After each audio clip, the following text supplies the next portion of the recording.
Okay, let's start painting. We're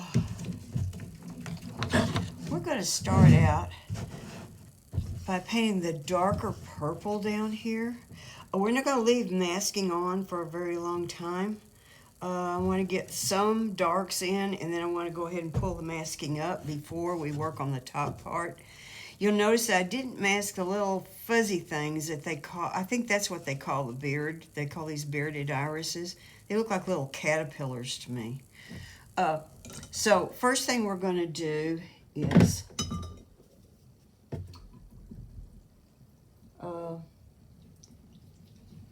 here's Quinn Rose,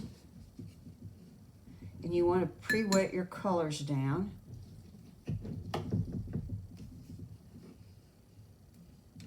So you can get fairly strong color up.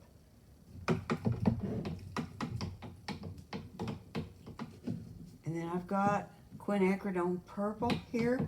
You could also just mix some Quinn Rose with some ultramarine and get something that's close enough.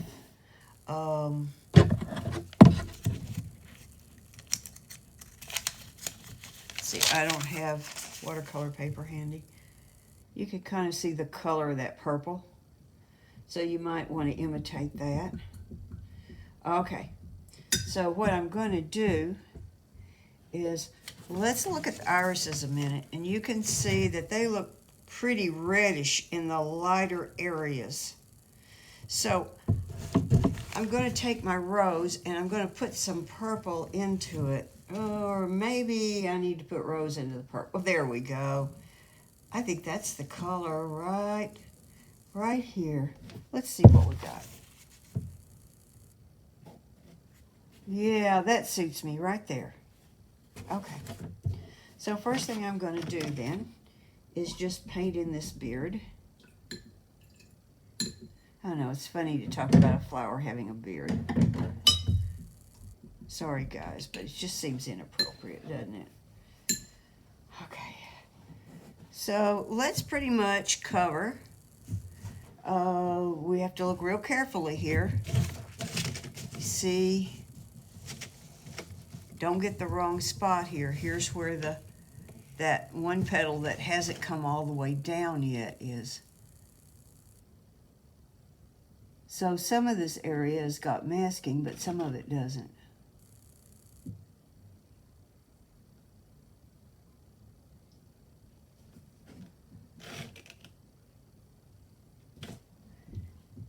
And I'm just laying it in here.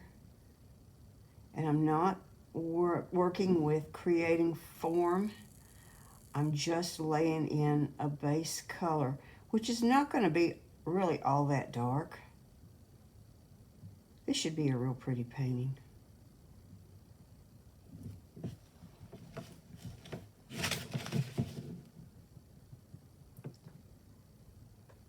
Some of you have probably got quinacridone magenta, and you could use that if you wanted to. I got some quinacridone magenta one year, the first time I ever bought it, that looked like it had a lot of opacity to it, which surprised me, and I wasn't happy with it. Apparently, it was just part of a bad batch, because someone else gave me a tube of it recently, well, within the last 3 years. I call that recent. And it seems to be fine. So here I'm painting around the little beardy thing. The little caterpillar. I'm going to call it a caterpillar.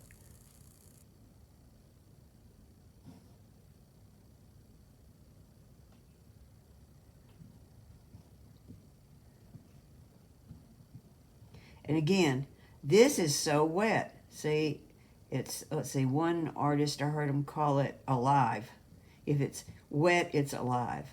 That was, I watched a Thomas Shaler video the other day. And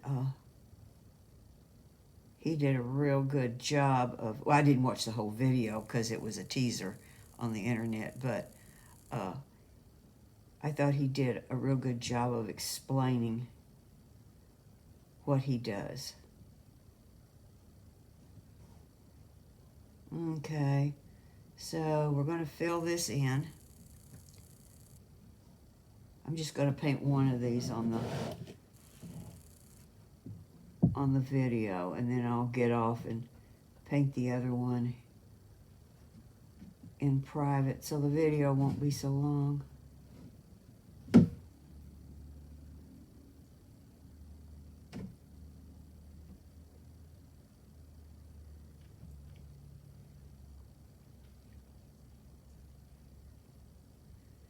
You're going to be shocked when this masking comes off.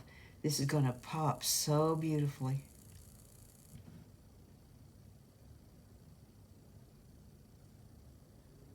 Okay, so see, that's done.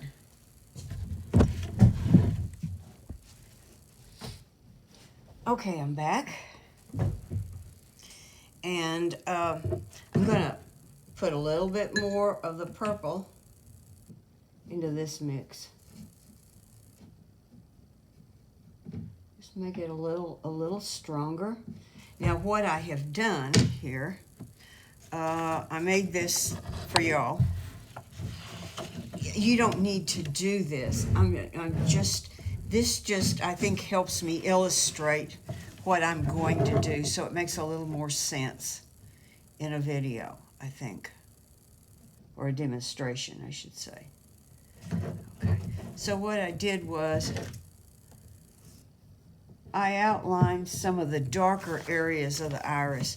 Like this area right in here gets really dark. It's also really dark there and there, there. It's not all the same amount of dark. I am kind of simplifying it. So this edge along here needs to be dark and fade to light. That's probably the most difficult spot. I'm probably going to use a smaller brush there. And you can see down here, see some of these light areas, which I've mapped off. So what I did was I put a little X over the areas that stay dark. This whole petal stays dark. This one's only got a couple of little light spots on it. So that's the complicated one. Okay, let's do this.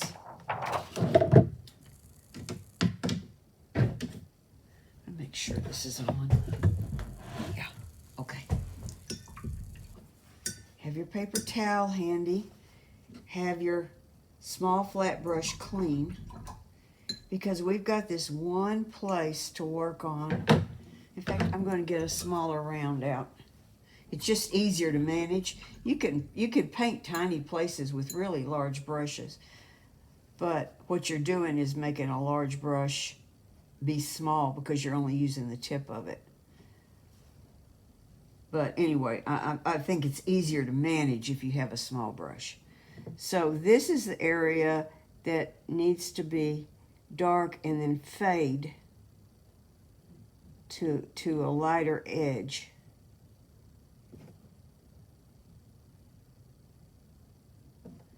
Okay, that's pretty wet. I may just try to work with this little this little round, and see if I can pull it out. Oh dear. This is not an easy spot to work with.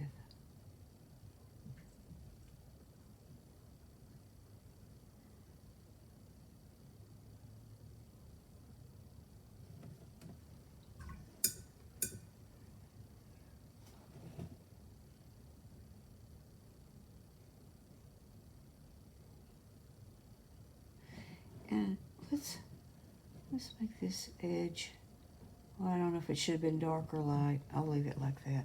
Okay, so the thing is that this is an area now that I'm going to go off and leave while it's drying, and then I'm going to come back and paint the inside part here. Okay, now we can go to other things. So I'm doing an area like right here. There's a little area right along here. I don't know if this is quite what I did on the drawing or not, but you get the general idea. Okay, so let's take care of that. And I think I am going to soften some edges. I had sort of entertained the idea of just leaving these like this. But now this is going to be a hard edge. See right here? Because there's another part that laps over. But maybe on these, maybe we should soften it a little bit.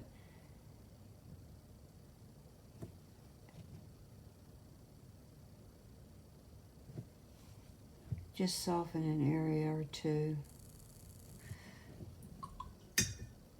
Wash that brush out. I promise it'll get easier after you do this. Or you may want to do some of the easier areas first to warm up for this. There. That's pretty nice shaping, and then I'll leave that one solid. Okay. I think, and see, I'm kind of watching this. I want to make sure that it's not going to run. My brush doesn't have any extra water in it. It's a pretty dry version of a neutral brush. I think that's going to work. You know, when you're working in a really small area like that, it gets a little bit more ticklish about some things. You know, I think I might make an area right here that's a little darker. And we can refine this some more, even after the masking comes off.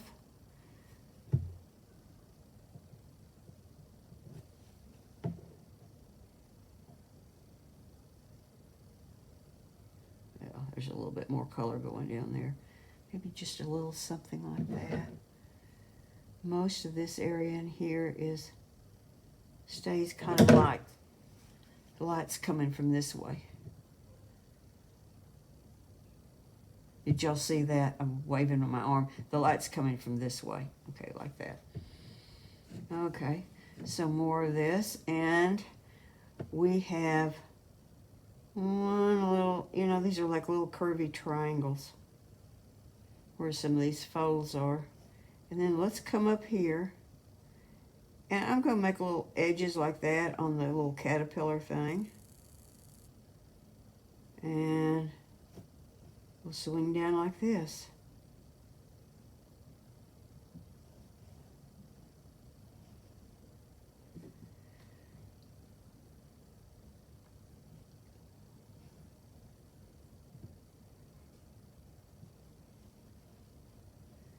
Let's see, over here there's one little light spot. And the rest of this is dark.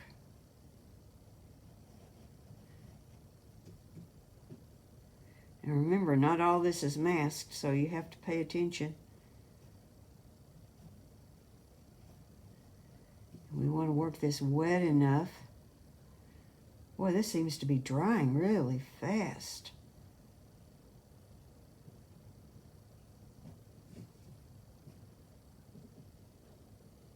There, I think I wasn't getting enough paint on the brush. Some of y'all probably do this sometimes. Just didn't really load the brush up. Remember that when you load a brush up, if you press down hard like this, the brush actually can't soak up the paint. So some people sometimes have a tendency to do that, thinking they're doing a real good job of it, when actually they've squeezed all the paint out of it. I'm going to have just enough paint left here to do this, I think.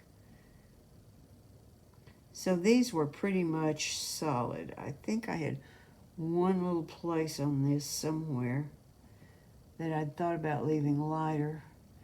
Well, right in here, right up close to the iris. And by the way, I missed that little thing. That's another one of those little caterpillars right there. So, you know, it wouldn't have hurt to have softened this edge a little bit. Oh, it doesn't. Boy, that soaked up fast. Okay, we're going to leave that.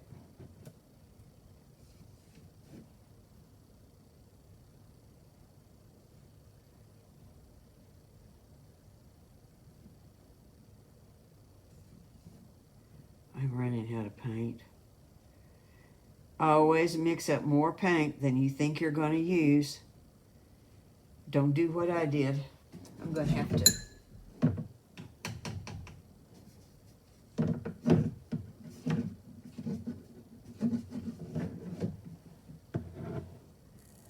Okay, and over here, everything's dark.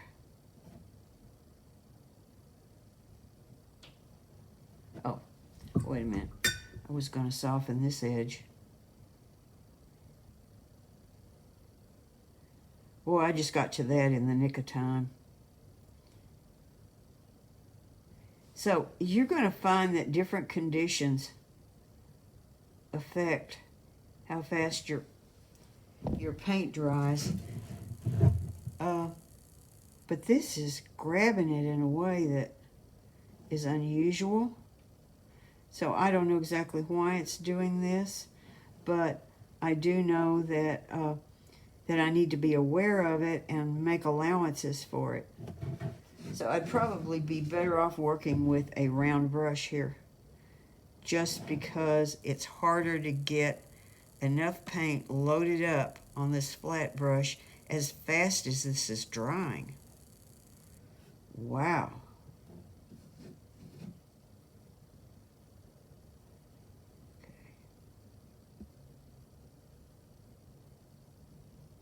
I hope I didn't get that off the frame.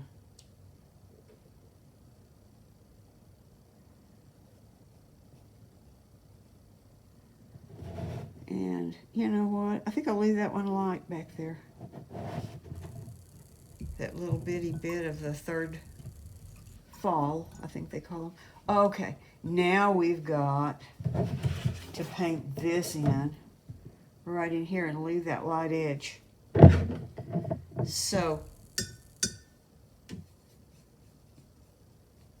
I'm going to load up my round, and a loaded round carries more paint. I think it had a little bit lighter edge along some area. And I'm going to leave this really heavy, and I'm not going to soften any edges, because there really aren't any edges that need softening, at least not down in this part.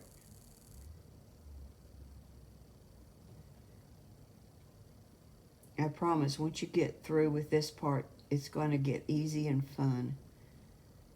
This painting is largely done, in my opinion. Whoops, let's see. Let's be careful.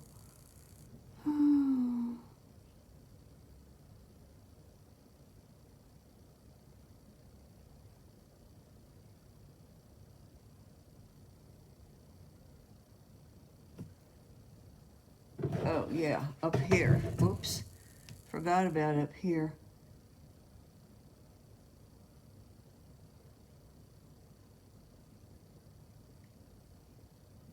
There. So I need to soften those edges. Flat brush is so much easier to soften with a flat brush, unless you've got a tiny, tiny area and you just can't get into it. See, I'm squeezing that brush out.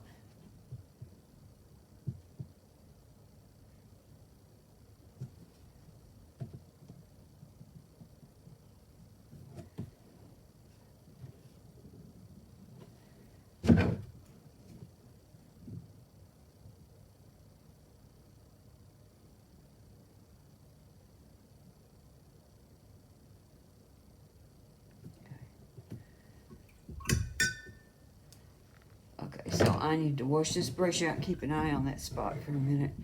Boy, this just looks, that area right there just looks trashy.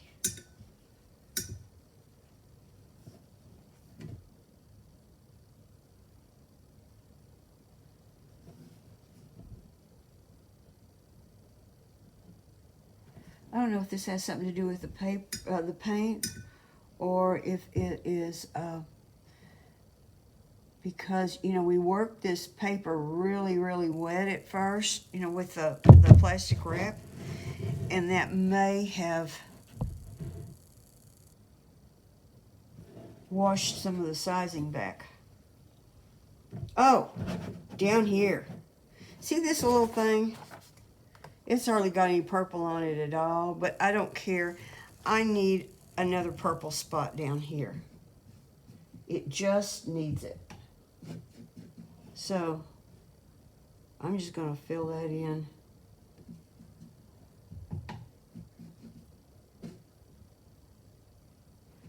Again, you could do this with your little round. It probably would be easier here.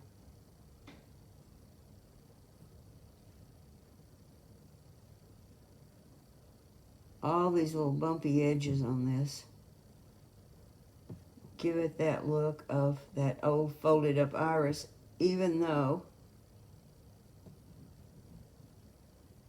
you know, this is a iris that's seen a lot of life. It knows more than those dudes do. It's smarter. It just looks like hell. Actually, it doesn't. I think they're quite interesting. I like to just paint these things sometimes. Okay. So, there. I think this is going to need another layer of paint. We'll get this dry and come back and tackle that, and I'll show you how I would handle it.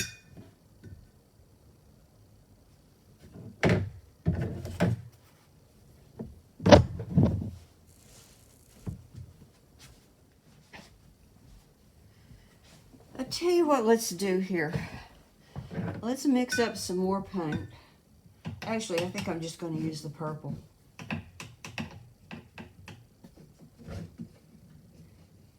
And I'm going to use the flat to soften an edge. And I'm going to lay this color in with the round because, in fact, I want a bigger round. Because that just, I mean, the paper just grabbed that. It was really weird. See, I have weird things happen to me, too. You just have to adjust for some of these things.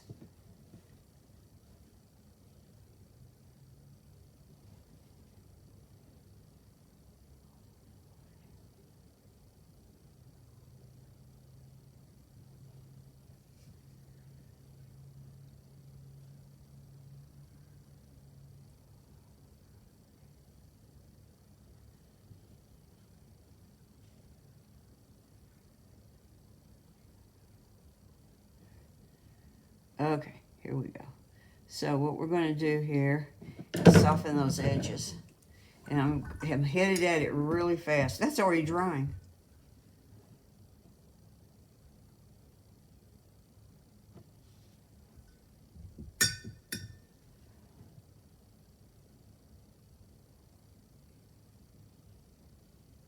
Get my brush a little wetter this time. See, I kind of blended that on out a ways.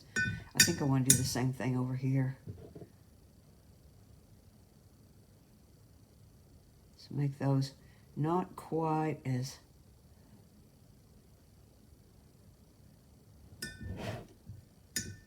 light. See, I just came back out over the other line, and now I'm there. Okay, that'll work. I don't know if the paint's going to do the same way for you or not. I wish I could tell you. See that area, that whole area right there is just going matte really, really fast. It's very, very strange. Okay. Now I got to get this dry and then we'll mix up some greens. Okay, I want you to look at the drawing for just a minute. I've designed this. It's a really simple design. But what you can see is you can see some really nice areas of negative space. And I prefer to keep those significant because I just like negative space. I'll give you an option on that later, but I planned this design in a way I thought it worked pretty well. Okay, so we need to start putting some greens in. And see, like this area out here, I don't know if I'm going to leave it like that or exactly what I'm going to do with it. I have to see how this goes. Quite frankly, I lost my sample piece. I just flat lost it, like I lose everything. Okay, here's Nicolaizo yellow. And, you know, it's really bright, strong stuff. So I think what I'm going to do to kind of calm it down is I think I'm going to use cerulean. Real cerulean. The one that's made with chromium. Whoops. Is a fairly...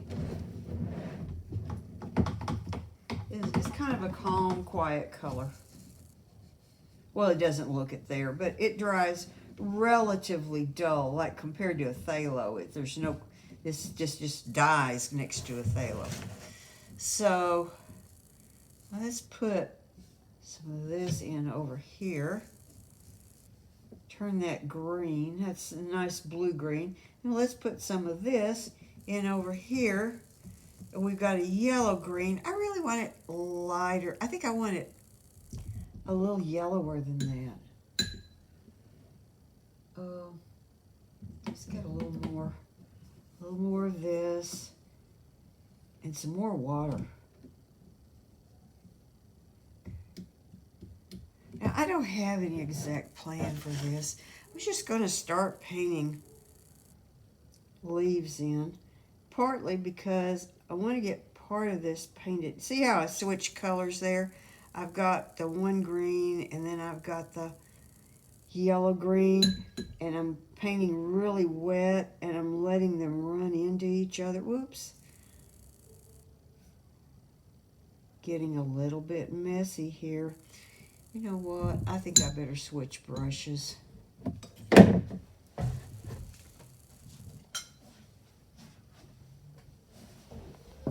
a little bit tired tonight, so that's probably affecting how I do this. Okay, a lot more water in that. That'll make that lighter. And remember, it's going on top of a blue. And so the blue in the background, which most of the background's got a lot of blue in it, is affecting how this looks.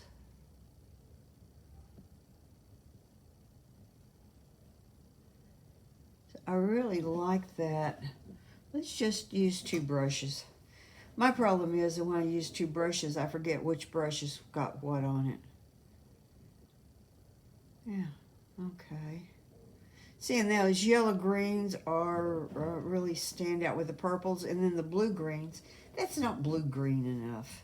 I want it bluer.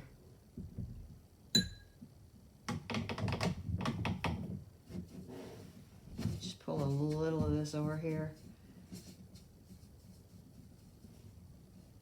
That looks like it's just too blue.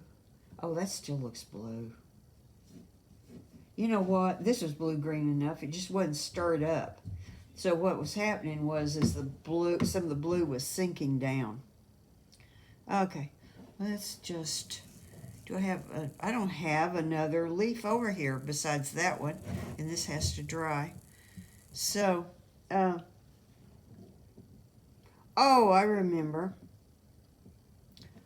I did a weird thing, and I left a line off of your drawing. Yes, your drawing is missing a line. See, this petal here should be coming down. I mean, petal, leaf should be coming down here and down that way.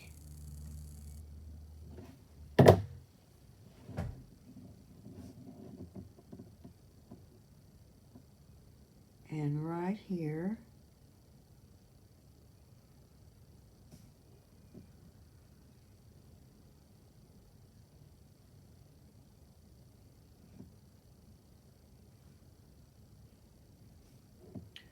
I made that pretty solid. You know, another thing you could do with that bluish green, is you could drop a little purple into it. Now, I wouldn't do that probably with the yellow green. Maybe just a little hint of purple, something to make it have a little life in it. I don't want just painted plain old, plain old. Let's see. Okay, we'll go that far with that.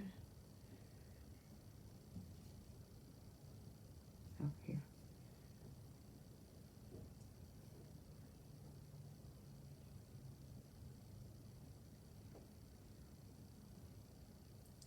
I'll let those run together there. Why not? And we'll drop in a little purple there too. See, so these make different greens.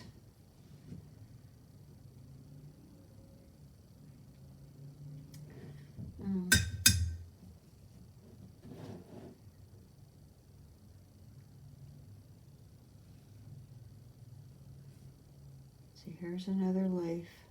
I like the color of that leaf. Right there, that's the blue-green I was looking for. Okay, so up here.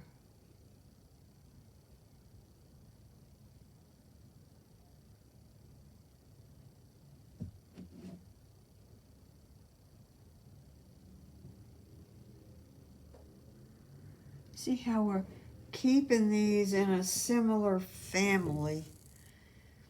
That may be just a little too bright to go with those. We may glaze that later. In fact, we may glaze all of them, quite frankly. So I'll make this one dark.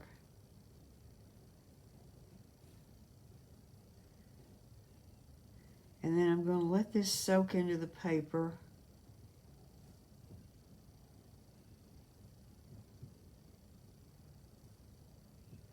I'm going to let, and this crops top and bottom, but so I'm going to let this soak into the paper a little bit, and before I dry it, and then I'll do the other leaves, and then I think it'll be time to take the masking off. Just kind of make that one a little strange. Okay, you know, we're closer to done than you probably realize.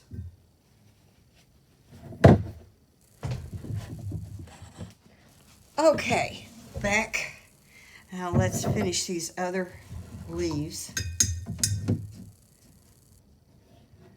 And let's see, so this one, we'll make this one bluer.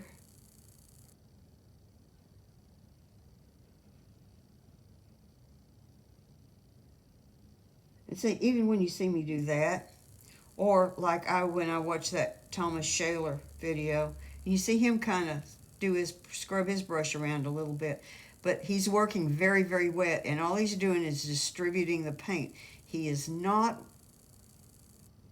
trying to smooth something out by rubbing it. That's not what he's doing. Just thought I had to mention that.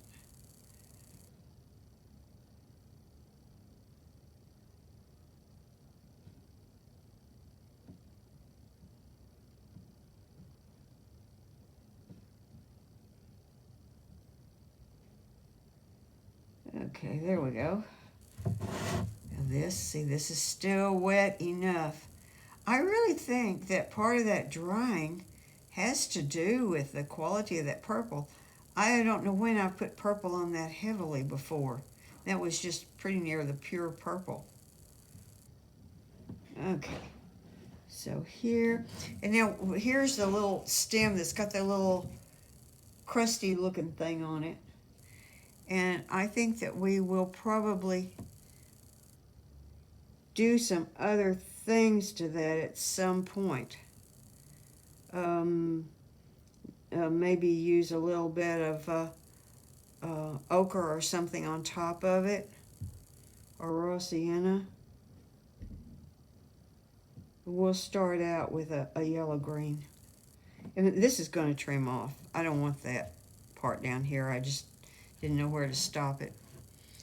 So let's go to more of a, I don't have this drawn in down here, but this leaf has to have a bottom part to it.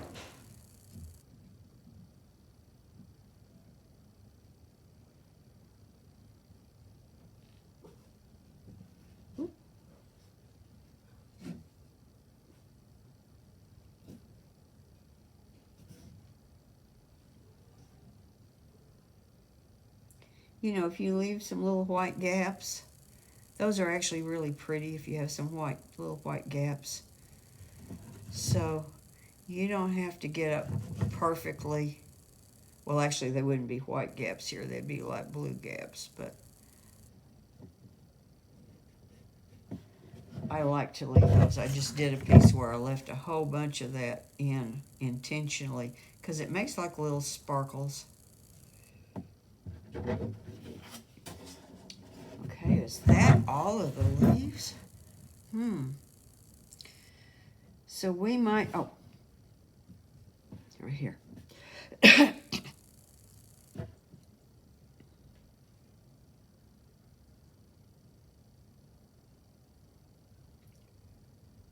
Remember, you have to put this in. So I left it out. Okay, so I can't wait to dry this and take the masking off.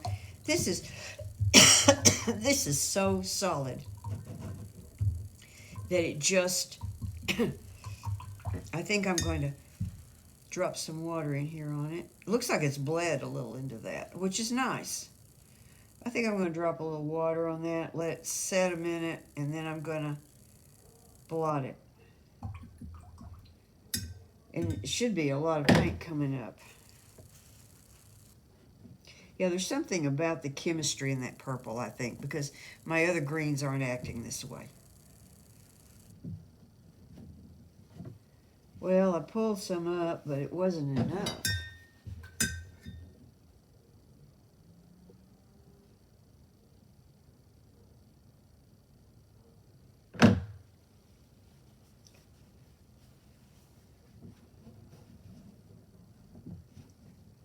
Okay, there. That's going to have some lighter areas in it when it dries. That'll be better. Some of this, well, we'll see. We can lighten some of this if we want to. It's real easy to lighten. I want some strong dark. See, this still isn't as dark as that. The thing is, we need to see the masking off before we really understand where to go next. I mean, that's not just where you understand where to go next. That's where I understand where to go next. Okay, I'm going to dry this. Okay, now for the unveiling.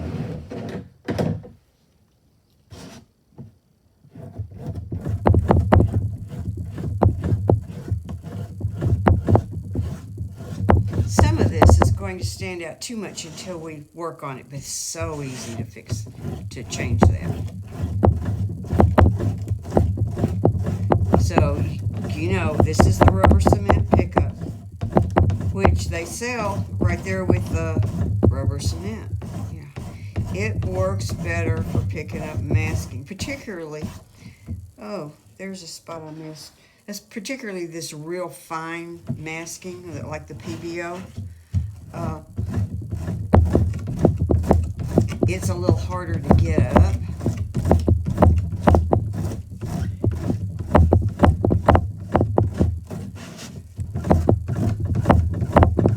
You would think this would tear the paper up terribly, but it doesn't seem to do that much to it. It will pull up the pencil though. So if you had pencil lines that got covered by the mask, that's great because then you lose them and you don't have pencil lines in your work at all.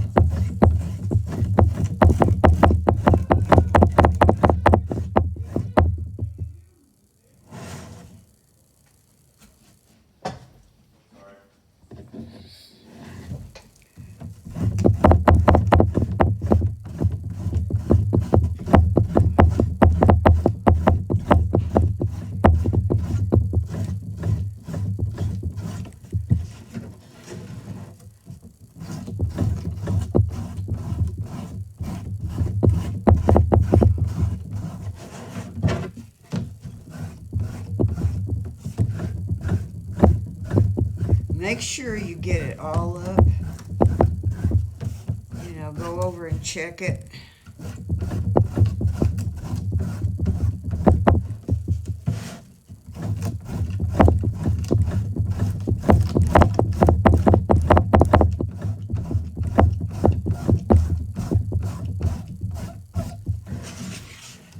Whew, that's loud, isn't it? Okay, well, we're going to fix that.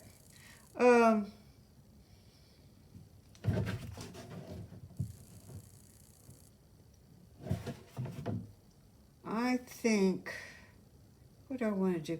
I think that that's it for this time. I'll put out another video this same week, though. Oh, looky there, what I missed.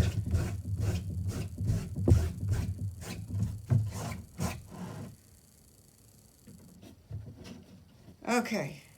See, this is well on its way. By the time we soften some of this, pop in a few little darks here, maybe change up the greens a little bit, and then we'll have to decide how to treat this out here or whether to leave it. Once we've got more darks in here on the iris, this may feel about right. Okay, see you next time.